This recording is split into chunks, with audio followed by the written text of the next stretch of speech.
नमस्कार दोस्तों, आज की इस वीडियो में हम आपको बीएड काउंसलिंग में आवश्यक डॉक्यूमेंट के बारे में बताएंगे।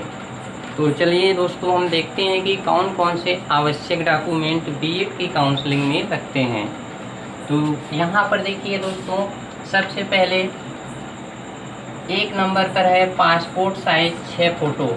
आपके पास कम से कम पासपोर्ट साइज़ का 6 फ़ोटो होना चाहिए। दूसरा देखिए क्या है, रजिस्ट्रेशन स्लिप।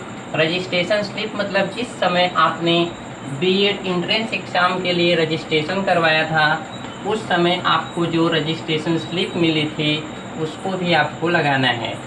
अगले नंबर पे, तीसरे नंबर पे है आपका एडमिट कार्ड। एडमिट कार्ड मतलब संयुक्त प्रवेश परीक्षा 2021 में जब आपने एग्ज़ाम दिया था तो उस समय जो आपको एडमिट कार्ड मिला था उसको भी आपको लगाना है।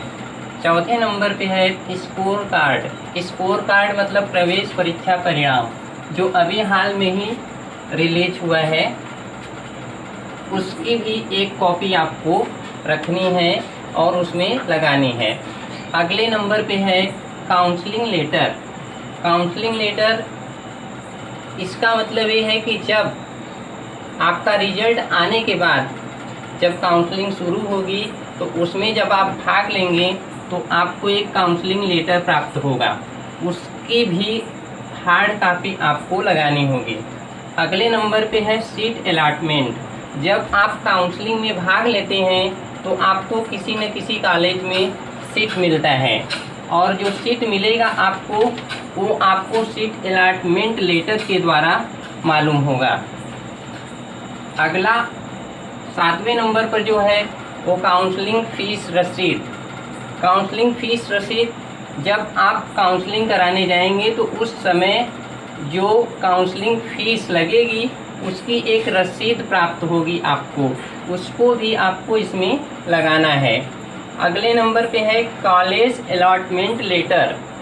कॉलेज अलॉटमेंट लेटर यह जो है, जब आप कॉलेज को सेलेक्ट कर लेते हैं, दिया हुआ कॉलेज जब आप काउंसलिंग में भाग लेते हैं तो जो आपको कॉलेज मिलता है, जब उसे आप प्राप्त करने के लिए पूरी फीस जमा कर देते हैं तो आपको एक कॉलेज अलॉटमेंट लेटर प्राप्त होता है और उसी के साथ आपका ऑनलाइन फ़ीस रसीद भी होता है। जब आप इस कॉलेज अलॉटमेंट को प्राप्त करेंगे तो उसी में आपका ऑनलाइन फ़ीस रसीद भी होगा। अगले नंबर पे है दोस्तों समस्त शैक्षिक प्रमाण पत्रों की छाया प्रति। अगला है स्थानांतरण प्रमाण पत्र, जिसको हम टीसी कहते हैं। इस स्थानांतरण प्रमाण पत्र के साथ आपको चरित्र प्रमाण पत्र भी दिया जाता है। इसके बाद आता है आधार कार्ड की छाया प्रति। आधार कार्ड की छाया प्रति, इसको भी आपको लगाना है। इसके अलावा देखिए, अगला जो हमारा डॉक्यूमेंट होगा वो होगा आय प्रमाण पत्र, जाति प्रमाण पत्र और निवास प्रमाण पत्र। अब इसमें देखिए, इन तीनों को अगर आपने अभी तक न बनवाया हो तो अभी से भी अप्लाई कर देंगे तो भी आपका एक कम से कम 1 हफ्ते या अधिक से अधिक 15 दिन लगते हैं। तो अगर आपने अप्लाई नहीं किया हो तो अभी भी अप्लाई कर देंगे तो भी आपको मिल जाएगा, क्योंकि ये ज़्यादा पुराना नहीं होना चाहिए। अगर रिसेंट में रहेगा तो अच्छा ही है, क्योंकि एडमिशन के बाद जब आप स्कॉलरशिप का फॉर्म भरते हैं तो उसमें आपका जो आय प्रमाण पत्र होना चाहिए वो 3 साल से पुराना नहीं होना चाहिए और जो जाति और निवास प्रमाण पत्र होना चाहिए वो भी रिसेंट में ही होना चाहिए, जिससे आपको कोई दिक्कत ना हो। और इसमें आपको पता ही होगा कि ज़्यादा खर्च भी नहीं आता और अगर आप समय से अप्लाई कर देते हैं तो आपको जल्द से जल्द ये प्राप्त हो जाता है। अगला आता है अधिभार प्रमाण पत्र।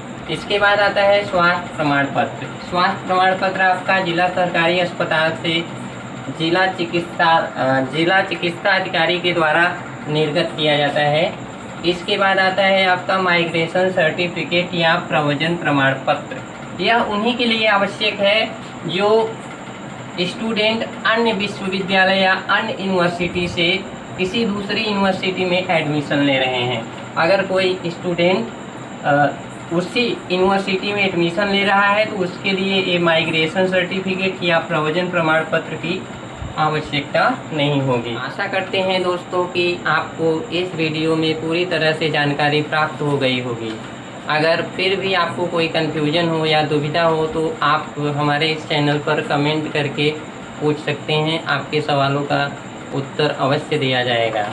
जय हिंद।